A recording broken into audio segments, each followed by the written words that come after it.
Paper scam da Chennabasing action Loukhatkadabani Haina Maheiroi Lup Desam na Bosem gi office ta THOMJINKHRE Desam gi THOMJINKHRE na Bosem gi office ta THOMJINKHRE badu security force sing na pamdaba thodok sing thokna bangak sen ki adubu nakal ani da muknarak patigi asok apan yaubana khoisaung naraba thomi sing na Imphal police station da amuk THOMJINKHRE Desam gi maikai digi phongdorak pada quality yaudaba paper scam asida Chennabasing action Loukhatnaba kyarak mari leinaba sing da haijakrabasu tabidana khongjang tabidabana maram oiraga khongjang jangsin bani adubu asok apan yauhan basi Maheiroi Lup asina yaning de haina phongdorakhi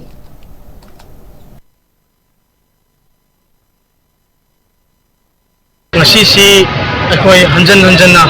bot thongda kyarakhanna haigabasu laibiriba akoi authority singna magi lakhatan thokpa mai pakhatung thokpa thabak thong amata pakhalak tabdagi pelak tadana akoi ngasi somko amu board of secondary education gi thong da la kanda akoi silent protest oina akoi hanjal kanda akoi protest asi tawjabani haukiba thakra gi mamangda paper scam gi suma leire haidana manipur miyam khangna puthokraba wafam amabu ngasi su hairiba scam adu da chenariba mioi singduda lokhatpan thokpa pifam thokpa punishment amata pidabida holsi sum thamjan basina maram orakanda Maheiroi Lup oiriba desam dadi masi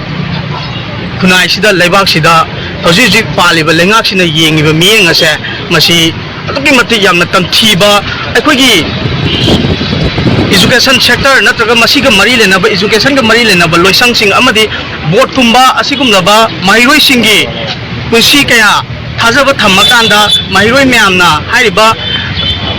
asigum laba institution asidagi certificate ta heuraga tongan ba makhalgi examination conducting authority oriba board kumbana asigumba Quran chinthi tawre haidan scam ama puthokraba wafam amabu hojik phawbo lengak sina sum namsilaga thambagi thawong ase masidi aduki mati yamna laibak thiba ekogi laibak sida ekogi education gi loisang singa sibu nuksibiba ekoi khunai sida kanasu leitre habase masina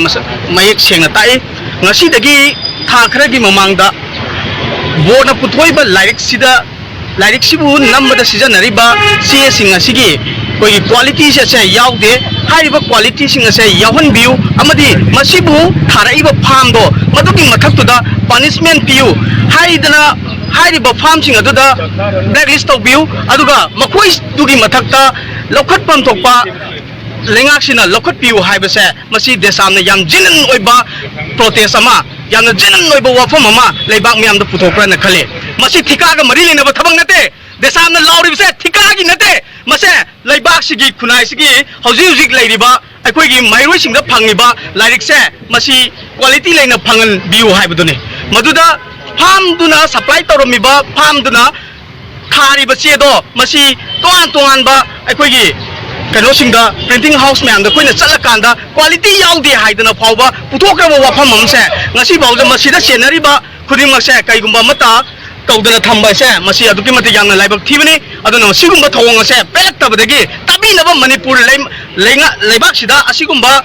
Maheiroi singna laujari ba kholao sibu tabi naba mi lei tabadagi ekoi ngasigi protest se lakpani ekoi mapam sida ekoi aduma phangi gani aduga hoji leiriba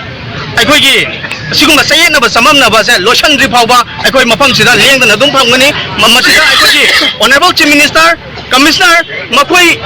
na akoigi na taliba dimana se makoi kari no makoi khangmam sangi